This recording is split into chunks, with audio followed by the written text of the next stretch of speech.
les ingrédients de l'amour divin. Je ne vais pas retourner beaucoup sur ce que j'avais déjà dit le dimanche dernier. On a parlé sur les ingrédients de l'amour divin. On a donné 3. Mais aujourd'hui, par la grâce de Dieu, on va essayer d'aller vite pour finir tous les 15. Alléluia. Alléluia. 15 ingrédients. Les ingrédients de l'amour divin. On avait dit premièrement, l'amour est patient. L'amour est patient. L'amour souffre longuement. Tu patientes, tu crois que mon frère qui me fait du mal, un jour il va changer. Tu dois avoir la patience. L'amour est patient. Beaucoup de chrétiens manquent de la patience. Deuxièmement, l'amour est plein de bonté. On avait dit, tu dois avoir de la bonté. L'amour n'agit pas précipitamment, insolemment. L'amour n'agit pas précipitamment. L'amour est plein de bonté. Lorsqu'elle s'exprime, tu vois que c'est de l'amour de Dieu, l'amour divin, l'amour agapao. Troisièmement, on avait dit que l'amour n'est point envieux. L'amour n'est pas jaloux. Vous voyez, quand on dit l'amour n'est pas envieux, la charité n'est pas envieuse. L'amour n'est pas jaloux. Ne tombe pas jaloux ou jalouse parce que l'autre est en train d'aller de l'avant. Il y a des enfants, beaucoup de gens, ils ont cet esprit de critiquer.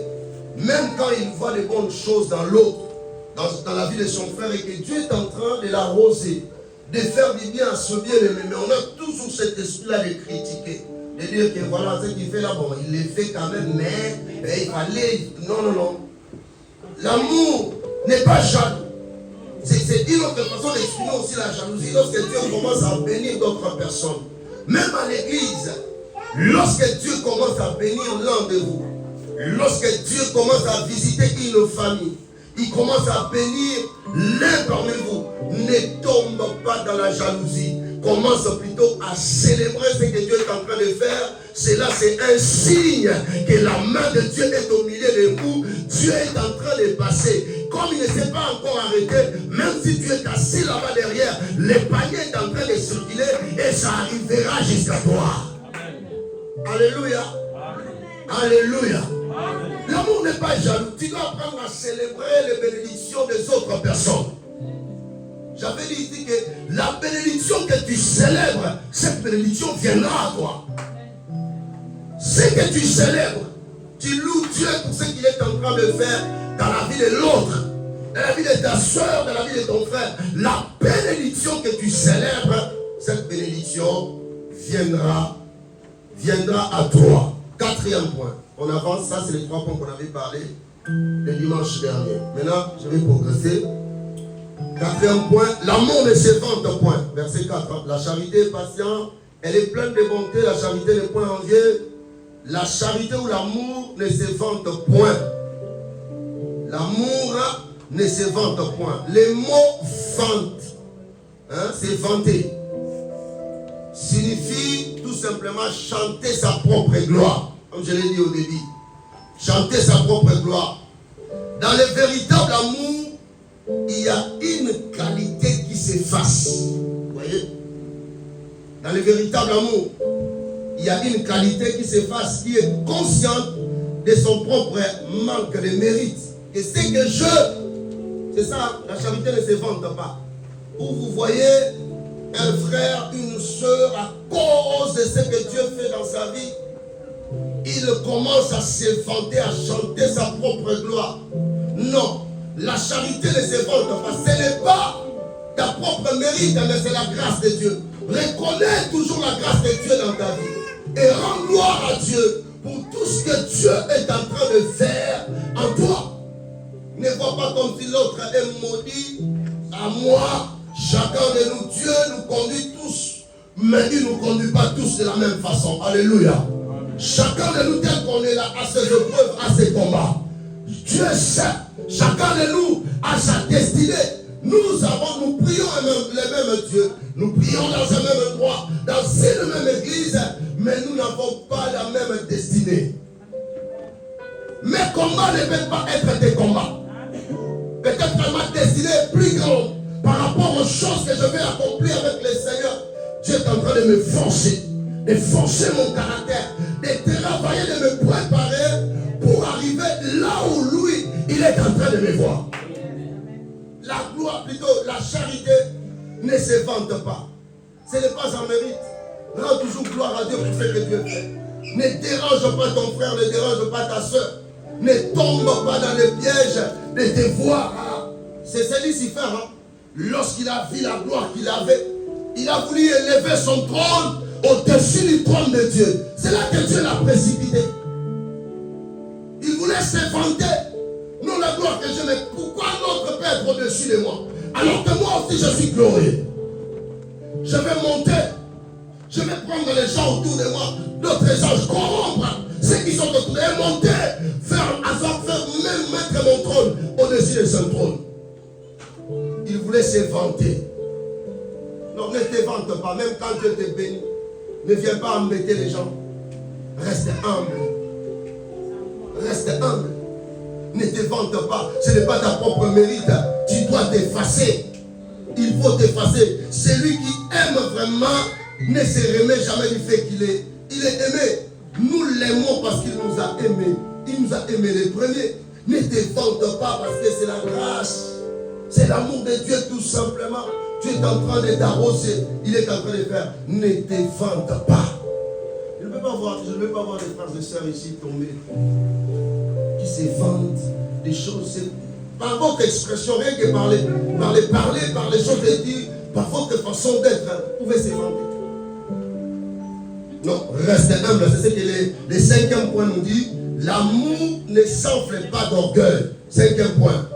Ça va ensemble. L'amour ne s'enfle pas d'orgueil. N'est pas arrogant ou enflé de sa propre importance. L'amour ne se donne pas de revue qu'on te voie. L'amour n'est pas orgueilleux. L'amour n'est pas orgueilleux. Comme je l'ai dit, Lucifer a été précipité à cause de l'orgueil. Dieu résiste aux orgueilleux, mais il fait grâce aux hommes. Alléluia. Amen. Alléluia. Donne-moi la main de ce frère ce matin. Dieu résiste aux orgueilleux, mais il fait grâce aux hommes. Sois humble, même quand Dieu te bénit. Il n'y a que le pauvre lorsqu'il reçoit des petites choses qu'il devient, qu'il veut que les gens puissent les voir. Surtout nous les Congolais, on est comme ça. À cause des miettes que nous avons, mais tu vas acheter des habits de grandes marques. Tu économises pendant toute une année pour acheter, je ne sais pas, une pièce pour venir embêter les gens. Non. Mais des gens comme ça, quand tu regardes dans son compte bancaire, il n'a rien. Il n'a rien. Comment on peut manquer l'intelligence jusqu'à ce point où on n'a rien avoir dans son compte, mais mettre des habits de grandes marques?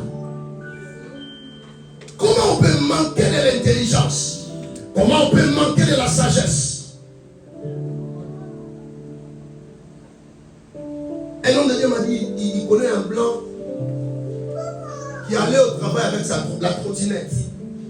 C'était le papa de son ami. Ce monsieur-là, il allait au travail avec une trottinette. Mais quand tu regardes son compte, il avait plus de 50 000 euros dans son compte. Mais à peu près 90 000 euros, 100 000 euros, quelque chose comme ça. Mais il allait au travail avec une trottinette. Non, il ne faut pas regarder l'extérieur. Il ne faut pas montrer l'extérieur aux gens, mais plutôt sois très profond en toi-même. Réalise des grands projets. Ne laisse pas l'orgueil prendre une grande place dans ton cœur parce que cela te détruira. Écoutez, celui qui cherche à vivre au-delà de ses économies, au-delà de ce qu'il gagne, il détruit ses économies. Alléluia. Amen. Est-ce que vous avez compris ce que je dis? Amen. Lorsque vous cherchez à avoir une vie au-delà de ce que vous gagnez, vous allez détruire toutes vos économies. Vous n'aurez rien. Quand tu cherches le peu qui est rentré là, tu cherches à le dépenser dans je ne sais pas quoi, je vis ça, tu vas détruire toutes tes économies. Tu es en course avec personne. Sois humble frère, sois humble sœur. L'humilité, l'amour ne s'enfle pas d'orgueil.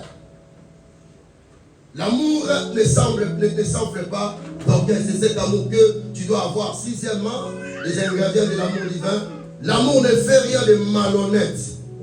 L'amour ne fait rien, sixième point, l'amour ne fait rien de malhonnête. L'amour n'est pas mal à propos.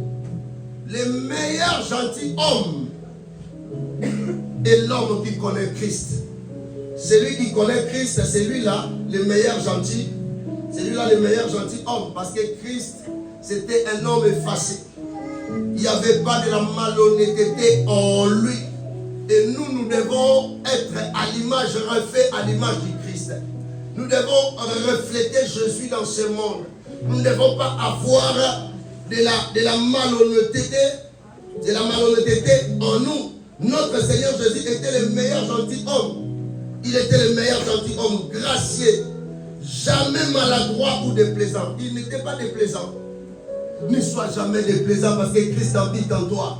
Déplaisant, c'est-à-dire quand toi tu es là, tu déranges les gens. Tu déranges les gens. Ton comportement par ta façon d'être. Rien que lorsqu'on te laisse parler, mais c'est un scandale. C'est pour détruire les autres. Tu es déplaisant dans la société. Jésus était un gentilhomme. Nous devons l'être aussi. Nous devons paraître à l'image du Christ. Que les gens voient Jésus en nous.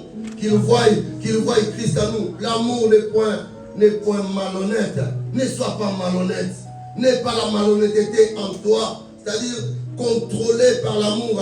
Tu dois être contrôlé par l'amour divin qui fait qu'on est chez soi parmi toutes sortes de gens.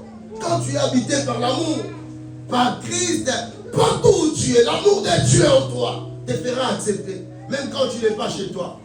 Partout où tu es, lorsque tu manifestes l'amour, c'est vraiment une vertu, l'amour. Vous voyez? C'est vraiment une vertu. Même quand tu n'es pas chez toi, partout où, lorsqu'en toi habite l'amour de Dieu, lorsqu'en toi Christ habite, et que tu manifestes cet amour, tu verras, les gens vont t'aimer. L'amour n'est pas malhonnête. Ne laisse pas être malhonnête. Parler des choses déplaisantes qui détruisent les vies des autres personnes. Raconter ce que vous n'avez pas de preuves. Non, ne soyez pas comme ça. Septièmement, l'amour ne cherche point son intérêt. L'amour ne cherche pas son intérêt. Quand l'amour divin contrôle ton cœur, l'ordre sera les autres d'abord. Vous voyez? L'amour n'est pas égoïste. L'amour n'est pas égoïste. Lorsque l'amour divin habite ton cœur, l'ordre sera les autres d'abord et non soi-même.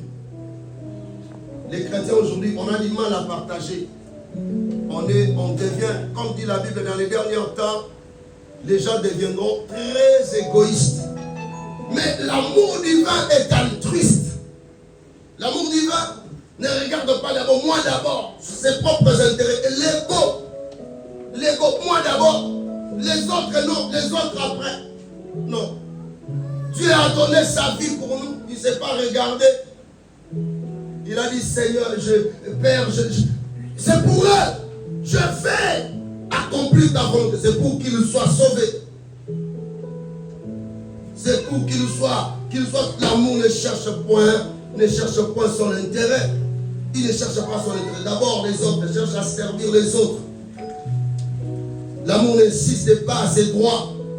La clé ici est de penser au devoir plutôt qu'au droit.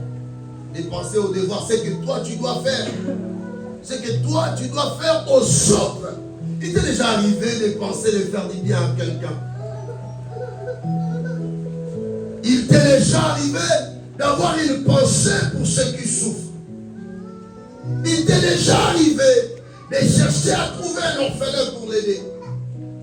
Il t'est déjà arrivé, parce que tu gagnes d'enlever un peu pour aider une veuve. Non. Tout ce que nous recevons est centré sur notre vie. Moi d'abord, je vais être bien, m'acheter des beaux habits, m'habiller très bien, m'avoir une... D'abord, mes pensées, c'est d'abord moi. Mais l'amour divin, on dit que l'amour divin plutôt ne cherche point son intérêt, mais plutôt les intérêts des autres. Vous savez, des fois, lorsqu'on n'est pas exaucé, parce que Dieu voit en nous que nos intérêts. les intérêts de ton prochain, même les intérêts de l'église dans nos cœurs, ça n'existe pas. Des fois, les chrétiens, on ne comprend pas l'intérêt du royaume. On vit, on travaille pour ce qui est temporaire, ce qui est passager. Vous voyez? Ce qui est éphémère, ce qui va passer. Mais nous ne pensons pas à l'éternité. Sachez-le que lorsque vous faites du bien à un pauvre, c'est que vous êtes en train de cacher dans un trésor qu'aucune personne, aucun homme ne pourra détruire. Et un jour, vous allez le retrouver à l'éternité. Alléluia. Amen. Lorsque vous faites du bien à un orphelin, lorsque vous faites du bien à une veuve, lorsque vous aidez quelqu'un dans les besoins, lorsque vous pourvoyez aux besoins d'une personne, même si Dieu ne vous rend pas dans ces siècles ici, mais dans les siècles à venir, il vous rendra au centuple. Amen. Alléluia. Alléluia. Alléluia. Amen. Il vous rendra au centuple. Il vous rendra au centuple. Pensez aux autres. Pensez aux orphelins. Ne pensez pas, ne regardez pas que toi, tes intérêts à toi. Regardez aussi aux intérêts des autres personnes. L'amour n'est pas égoïste. Vous savez, des fois, dans les églises, nous voyons comme on est en Europe, là, personne ne souffre. Mais c'est faux. Beaucoup de gens, vous savez, l'église, ils souffrent. Mais nous n'avons pas des yeux. Parce qu'en nous, il y a seulement moi et mes enfants, moi et les miens.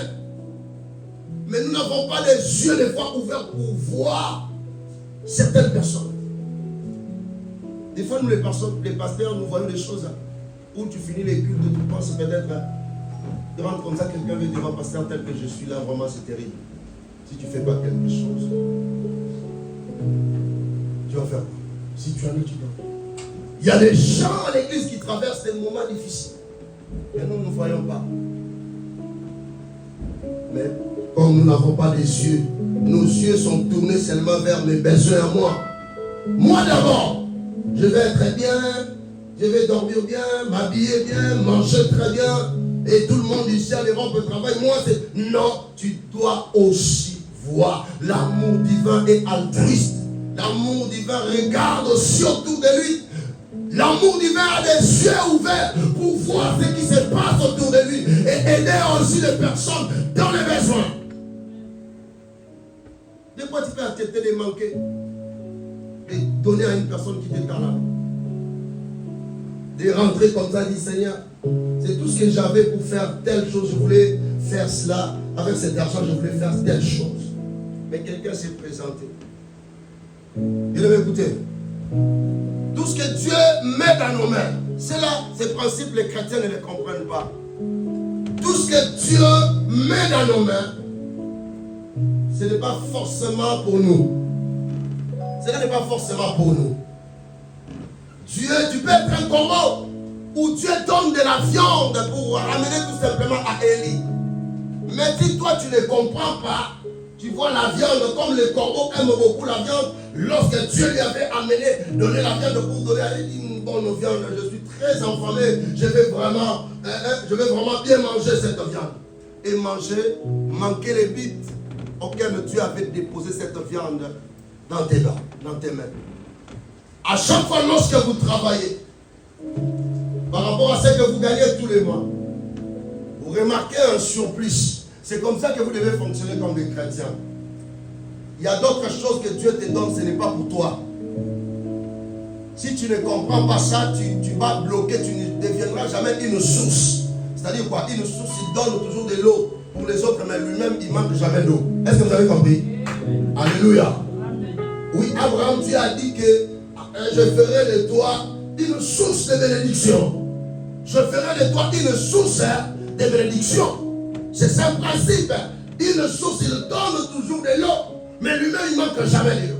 Et lorsque vous ne comprenez jamais ce principe, vous vivrez toujours avec les miettes que vous avez. Vous ne vivrez jamais, vous vivrez toujours pour vous-même, mais vous ne vivrez jamais pour les gens. Mais or, le but dans la vie chrétienne, c'est aussi de vivre pour les autres. Alléluia. Alléluia. Amen. Quand tu remarques un surplus dans ce que tu gagnes, ne dis pas, surtout non, là, quand quand on remarque seulement des surprises où je fais des heures sup, j'ai beaucoup gagné, je vois déjà mes projets. Je vais aller me faire plaisir. C'est ça, on voit ça. Je vais aller me faire plaisir. Acheter telle chose. Mais je voulais te dire quelque chose ce matin. Et à chaque fois, lorsque tu remarques un surplus dans ce que tu fais tous les mois, dans ton salaire, des fois, il faut t'enfermer dans la prière. Dis, Seigneur, qu'est-ce que je dois faire avec ces surplus dans mon salaire de tous les mois? Des fois, Dieu t'a déposé cet argent pour aider quelqu'un dans les besoins. Mais comme tu ne comprends pas, comme tu n'as pas la révélation, tu vas prendre cela et manger. Tu resteras médiocre. Tu ne deviendras jamais une source. On a du mal d'expérimenter la bénédiction de Dieu dans nos vies à cause de ces principes ici. Où ce que tu vois, ça arrive, là c'est pour toi. Tu ne penses même pas aux autres. Tu ne pourras jamais devenir une source aussi longtemps que tu es égoïste. L'amour ne cherche pas son intérêt, mais plutôt les intérêts des autres. Les intérêts des autres passent avant. Jésus a dit, tu aimeras ton prochain comme toi-même. Tu aimeras ton prochain comme toi-même. Huitième ingrédient de l'amour divin. L'amour ne s'irrite point. L'amour ne se met pas facilement en colère. L'amour ne se met pas facilement en rage, en colère. Ici, il s'agit de ne pas devenir exaspéré. Donc je parle de l'exaspération. L'exaspération, c'est une défaite. C'est quoi l'exaspération? Le fait d'être exaspéré. C'est-à-dire s'exploser en colère. Vous voyez? L'amour ne s'irrite pas. L'exaspération, c'est l'excès de la colère. Et beaucoup d'enfants de Dieu, ils ont ces problèmes-là. L'exaspération de la colère. Ou à cause de rien, tu vois un chrétien qui s'énerve comme jamais. Non, l'amour ne s'irrite point. Il y a même d'autres personnes à cause de la colère, ils ont détruit les choses qu'ils ont achetées avec l'argent. Lorsque vous avez un tel problème de colère comme ça, vous devez chercher vraiment Dieu. Vous devez chercher que le Saint-Esprit puisse vous aider à avoir la maîtrise de soi. La maîtrise de soi, c'est aussi le fruit du Saint-Esprit. La maîtrise de soi, c'est aussi le fruit du Saint-Esprit. Il y a des gens qui ont une colère exaspérée lorsqu'ils s'énervent, lorsqu'il est en colère. Il peut prendre même la télévision qu'ils ont achetée, jeter ça là et détruire pour en acheter une autre demain. C'est l'exaspération. L'excès de colère. L'excès de colère. L'épreuve du caractère d'un homme est de pouvoir rester calme, même lorsqu'on les offense. Même quand il est offensé. Ça, c'est l'épreuve du caractère d'un homme. C'est de pouvoir rester calme. Quand tout le monde autour de lui est anxieux et les blâme, lorsque les gens parlent mal contre toi, des critiques, fais le choix. Parce que la maîtrise de soi, je l'ai dit, c'est aussi le fruit du Saint-Esprit. Fais le choix de rester calme. Fais le choix de ne pas répondre aux blâmes, aux provocations. De rester calme, de ne pas répondre aux provocations. Écoutez ce que la Bible dit. Ephésiens 4:26.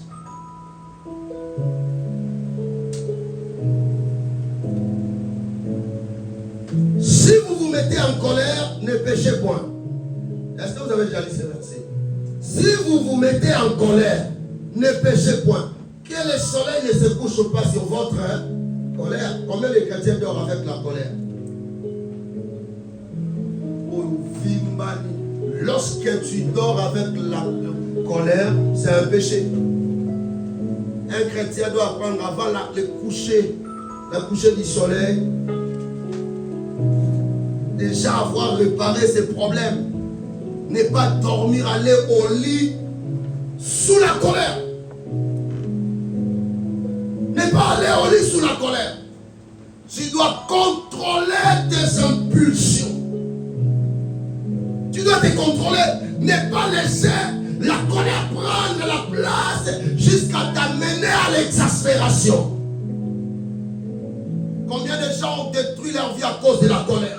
Parce qu'il n'a pas pu maîtriser la colère, il a poignardé, il a tué l'autre. Parce qu'il n'a pas pu maîtriser sa frustration, il a détruit la vie de l'autre. Il a détruit ce que lui-même avait acheté par l'argent. Combien de gens, à cause de la colère, demandez à Dieu, Seigneur, change-moi, transforme-moi. Je ne veux pas que la colère domine. La colère te détruira tout. Tu te retrouveras en prison un jour à cause de la colère. La colère. Demande au Saint-Esprit, change-moi. Donne-moi la force, la capacité de contrôler cette colère, de vaincre cette colère, d'avoir la maîtrise de soi, d'être changé à l'image du Christ. La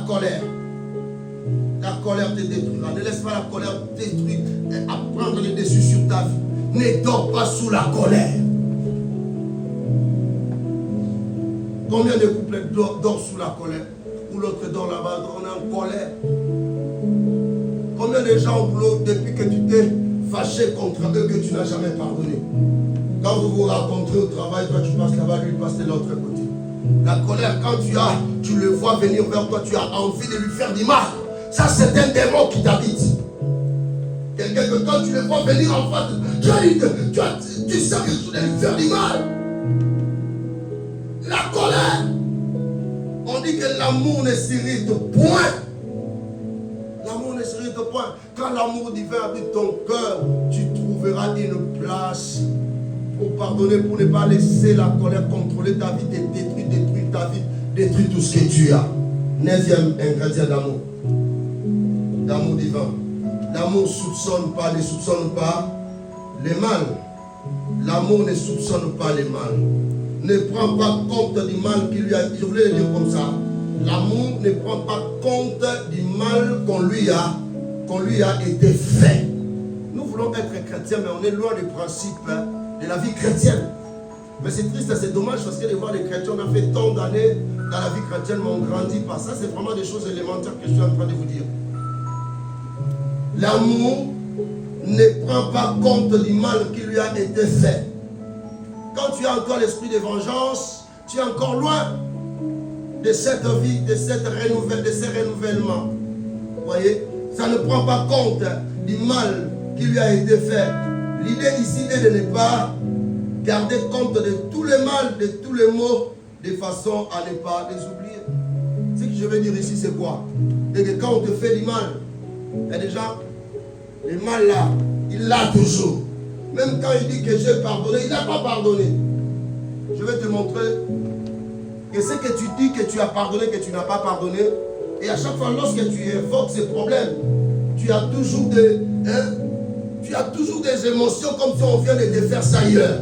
Et quand c'est comme ça, c'est que tu n'as pas pardonné. Malgré qu'il dit que tu as pardonné, mais tu n'as pas pardonné dans ton cœur.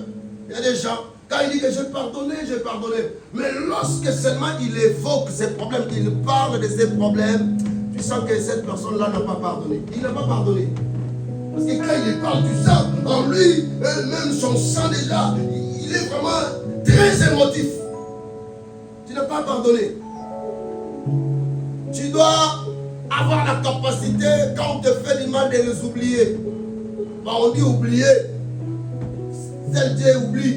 Mais des fois, même quand tu l'évoques, même quand tu le parles, que ça ne te fasse plus du mal comme ça te faisait lorsque ce péché, cette offense a été commise contre toi. Ouais, c'est comme ça. Même quand tu le parles, le mal qu'on t'avait fait là, il y a des hommes, mais aujourd'hui, lorsque tu les parles, c'est comme si on vient de te faire là demain. Hier plutôt. Non. Non. L'amour divin doit habiter ton cœur. L'amour divin ne soupçonne pas le mal. Ne prend pas compte du mal qui lui a été fait. Dieu ne retient pas les choses contre nous. Les péchés, ces choses qu'on a fait contre lui, le sang de Jésus. Nous avons placé nos vies sous le sang de Jésus. Dieu ne tient plus compte des mal, tout le mal que nous avons fait contre lui. Moi le premier. On lui a fait beaucoup de mal. On a fait beaucoup de mal au Seigneur, à Dieu. Mais il ne se tient pas compte de ces mal-là. Il nous a pardonné par le sang de Jésus. Il nous a lavés, il nous accepte comme des enfants. Il nous accepte comme ses bien-aimés. Il nous accepte. On lui a fait beaucoup de mal, mais Dieu nous a pardonné. Pourquoi ne pardonnes-tu pas ton frère aussi? Pourquoi ne pardonnes-tu pas? Pourquoi tu continues? La Bible nous dit dans Hébreu 10, 17, nous dit que loin,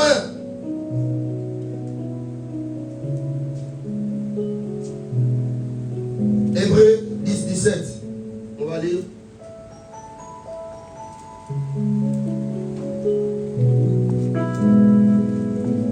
Il dit, et je ne me souviendrai plus de leurs péchés, ni de leurs iniquités. Ça c'est Dieu qui dit. Il dit, je ne me souviendrai plus de leurs péchés, ni de leurs iniquités. J'aime plutôt Psaume 103. J'aime ce qu'il dit dans Psaume 103. Psaume 103. J'aime ce que le Seigneur dit dans Psaume 103. Je l'ai déjà partagé une fois dans les groupes. Psaume 103 à partir du verset 1. Je vais lire pour vous. Il dit, de David, mon âme bénit l'Éternel, que tout ce qui est à moi bénisse son nom. Mon âme bénit l'Éternel et n'oublie aucun de ses bienfaits. C'est lui qui pardonne toutes tes iniquités, qui guérit toutes tes maladies. C'est lui qui délivre ta vie de la fosse, qui te couronne de bonté et de miséricorde. C'est lui qui rassasie de bien ta vieillesse, qui te fait rajeunir comme l'aigle.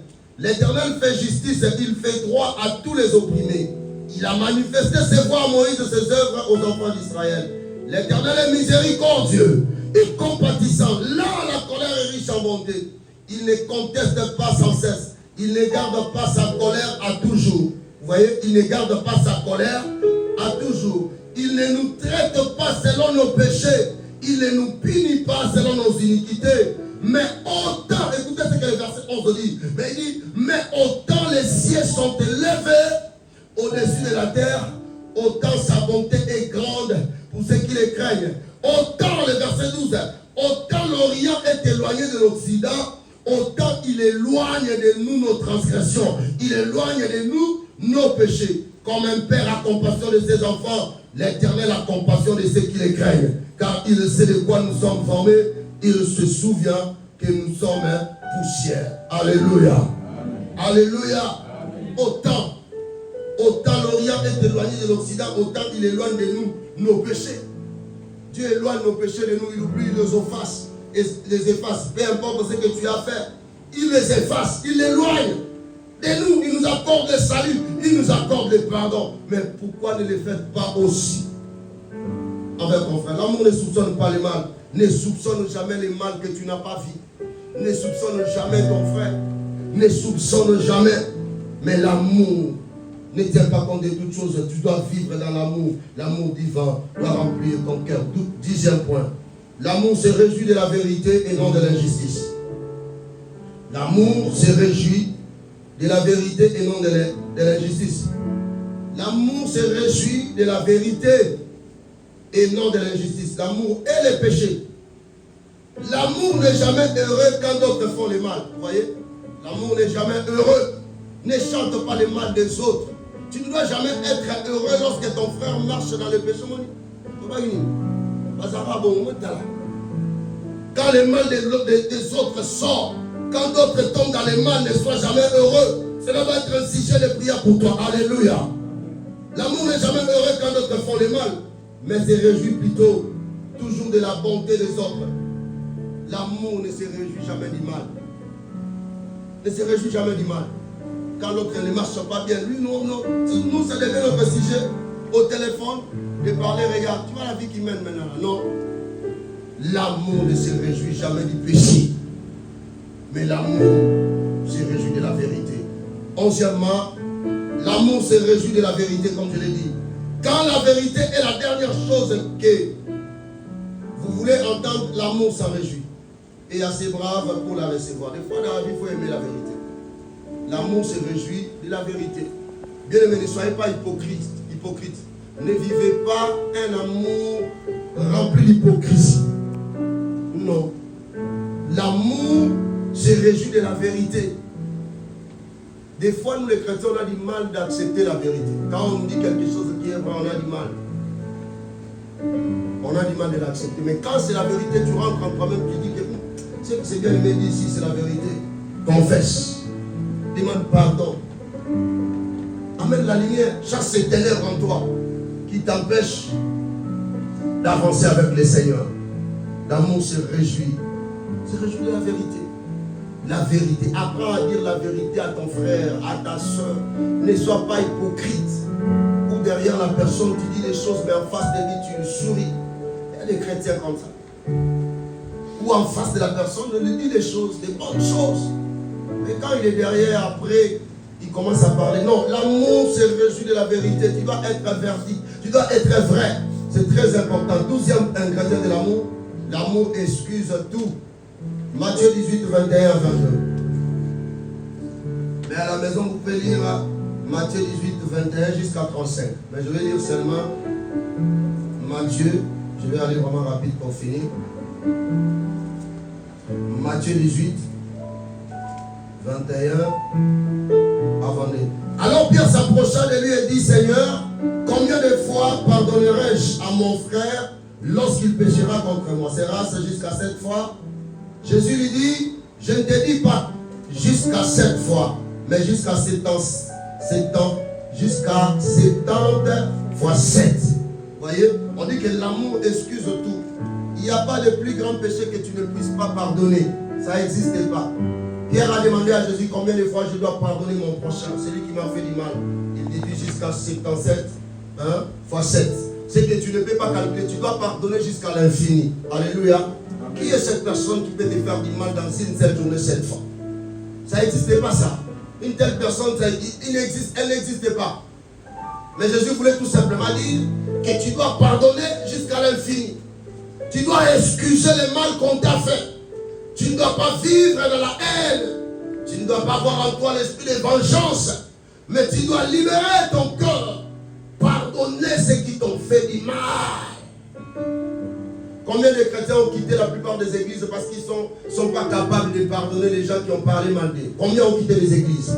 Combien ont abandonné leur foi parce qu'ils n'ont pas trouvé une place de pardonner son pasteur? Combien ont perdu les relations parce qu'ils n'ont pas trouvé la place dans leur cœur de pardonner son frère, de pardonner la soeur qui lui a fait? Combien ont abandonné la communion fraternelle parce qu'ils ne trouvent pas de la place pour pardonner ceux qui les ont offensés? Combien? L'amour excuse tout. 13e point. L'amour croit tout. J'ai dit, Seigneur, l'amour croit tout. Quand je méditais, je dis, waouh, l'amour croit tout. Mais ça veut dire quoi? On doit croire tout ce qu'on nous raconte. Des fois, on nous raconte des ragots, on nous raconte des choses, on nous raconte des mensonges. Mais tu me dis que l'amour doit croire tout. Non. L'amour fait absolument confiance. Il fait confiance. Vous voyez, cette caractéristique a un aspect double. Ça a un aspect double. Vis-à-vis de Dieu et vis-à-vis de ton prochain, de l'homme. Vis-à-vis de Dieu, l'amour croit aux promesses. Il croit à la parole. Vous voyez, vis-à-vis de Dieu, l'amour croit à la parole de Dieu et elle reçoit chaque promesse que Dieu donne. Vous voyez, l'amour vis-à-vis de Dieu croit à la parole que Dieu t'annonce. La parole que je t'annonce ce matin. L'amour croit à la parole et aux promesses que Dieu donne à son peuple. Et vis-à-vis des autres, cela veut dire que l'amour croit toujours ce qui est mieux. Ce qui est le mieux pour et dans les autres. Vous voyez, l'amour croit ce qui est bien pour les autres. L'amour croit, je veux dire, l'amour souhaite ce qui est bien pour les autres. L'amour souhaite ce qui est bien, croit ce qui est mieux, le mieux pour les autres. C'est l'amour divin, l'amour de Dieu. L'amour croit tout. 14e, l'amour espère tout. L'amour peut être injurié, insulté ou déçu. C'était ce genre d'amour qui était dans le cœur de Jésus. Vous voyez, votre amour, l'amour peut être injurié, insulté ou déçu. Mais l'amour espère. Oh, j'espère. Tellement que j'aime Je vous aime. J'espère à votre transformation. J'espère à votre changement. Peu importe les comportements affichés. L'amour, c'est ça l'amour. L'amour espère. J'espère. À cause de l'amour de Dieu qui est dans mon cœur, j'espère qu'un jour Dieu changera la vie de quelqu'un. Je ne me fatigue pas, je ne baisse pas les bras plutôt. Qu'est-ce qui m'anime? Qu'est-ce qui me motive? C'est l'amour de Dieu qui habite dans mon cœur. Je crois, on dit que l'amour croit tout. Je crois qu'un jour, le Seigneur fera, il te changera, il transformera ta vie. Voilà ma force, d'où je puise ma force et continue à faire ce travail. L'amour espère. J'espère qu'un jour Dieu changera la plupart de nous. J'espère qu'un jour changera la situation des Parousia. J'espère qu'un jour Dieu fera des grandes choses. C'est là est ma motivation. Et à la fin, 15e ingrédient, l'amour supporte tout. Ici, je ne vais pas rentrer trop en profondeur. J'ai beaucoup de choses, mais je m'arrête là aujourd'hui pour parler des derniers versets. L'amour supporte tout. Il doit avoir ces cœurs-là qui supportent. C'est à cause de l'amour de Dieu. Et supporter ton frère. On dit que ceux qui sont forts doivent supporter ceux qui sont faibles. Toi qui as fait 10 ans, 15 ans, 20 ans dans la vie chrétienne, c'est à cause de quelqu'un qui vient de se convertir hier ici. Il a fait 1 an, il est encore bébé spirituel. Tu es incapable de le supporter. C'est comme moi, un papa comme moi, je suis incapable de supporter mon fils qui a encore 6 ans. La vie chrétienne, c'est pareil, plutôt la vie spirituelle pour la vie chrétienne, c'est pareil que la vie physique. Hein, physiquement. Vous voyez comment on grandit dans les corps. C'est pareil qu'on grandit aussi dans l'esprit. Vous savez pas ça? Oui, oui. C'est pareil. En esprit, c'est comme ça qu'on grandit. Quand j'ai 48 ans maintenant, je me comporte plus comme que lorsque j'avais, je ne sais pas, 20 ans ou 21 ans. J'ai gagné beaucoup en maturité. Dans la vie spirituelle, ça se passe pareil. Tu ne peux jamais faire 20 ans de la vie chrétienne et avoir la mentalité d'un enfant, de quelqu'un qui a fait 2 ou 3 ans de la vie chrétienne. Ça ne doit pas être pareil. C'est que si c'est comme ça pour toi, c'est que tu as un problème de croissance. Est-ce que je suis en train de parler avec quelqu'un? Amen. Si c'est comme ça avec toi, c'est que tu as un problème de croissance. Tu as un problème de croissance. C'est que tu ne grandis pas de la vie chrétienne, tu ne grandis pas. Tu ne dois pas avoir la même mentalité. Un papa de 40 ans ne doit pas avoir la même mentalité qu'un enfant de 2 ans. Il ne doit pas avoir la même façon de réfléchir, de penser qu'un enfant de 5 ans, un enfant de 6 ans. Non. Des fois, on comprend les enfants quand ils font des bêtises, ils font des bêtises. On les comprend parce que c'est par rapport à leur âge. On les comprend. Mais quand un papa, un vieux le fait, on dit, mais toi aussi vraiment, à ton âge, un papa comme toi. Pourquoi? Parce qu'à son âge, il doit être capable de maîtriser, de comprendre, de ne pas commettre ces erreurs-là. Parce qu'il doit gagner en maturité. Il doit éviter certaines choses. Il doit éviter certaines choses. Tu dois grandir dans la vie chrétienne. Tu dois supporter ceux qui sont faibles. Ceux qui sont encore enfants. Tu ne dois pas céder à leur provocation. Quand ils te provoquent, toi aussi tu cèdes. Quand ils disent seulement une parole, toi aussi, tu entres, tu commences à parler. Non. Tu dois comprendre que quelqu'un qui parle comme ça, il est encore immature. C'est encore un bébé spirituel. Je ne dois pas rentrer dans son jeu. Tu gardes ton calme, tu gardes la maîtrise de soi. C'est comme ça que tu es en train de grandir dans la foi. Mais l'apôtre Paul, il dit quelque chose. Il dit que maintenant, on finit là. Dernier verset. L'amour supporte tout. Dernier verset. Verset 13. Il dit, maintenant donc, ces 3 choses demeurent. La foi, l'espérance, la charité. Mais la plus grande de ces choses, c'est l'amour, c'est la charité. Ces 3 choses. C'est là la conclusion. Demeure maintenant. Il parle de la foi, l'espérance et l'amour. Mais il dit que la plus grande de ces choses, c'est la charité. C'est l'amour. C'est l'amour. La foi même opère dans l'amour. Même l'espérance, j'espère. J'ai l'amour, j'ai confiance. C'est s'exprime façon de confiance qui est la confiance envers celui qui m'a promis. L'amour est le socle. L'amour, c'est lui qui régit tout. L'amour est le soubassement. L'amour est la base. L'amour, sans l'amour, les autres choses ne sont rien dans la vie chrétienne, dans l'église. Nous devons être plutôt animés par l'amour, vivre dans l'amour, faire tout dans l'amour, être motivé dans l'amour, servir Dieu dans l'amour. Il dit que l'apôtre Paul parle de la maintenance de l'amour. Il parle de la maintenance absolue de l'amour. L'amour doit rester, cela doit être derrière, c'est ce qui doit nous animer, même lorsque nous servons Dieu, lorsque nous faisons le bien, lorsque tout ce que nous faisons, lorsque nous donnons à Dieu, lorsque nous donnons, nous faisons des actions, tout cela doit être motivé.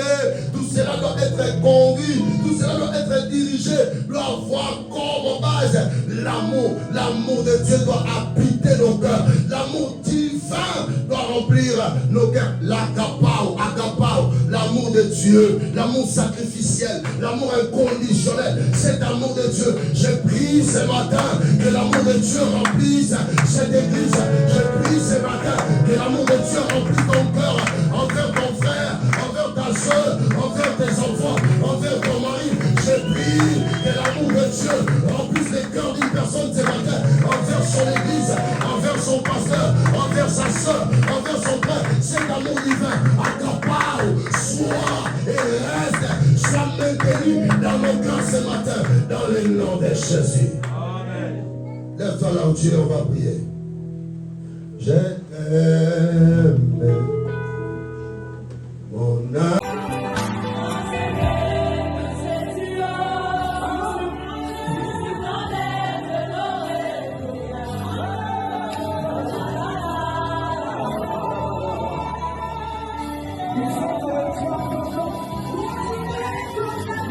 Wow.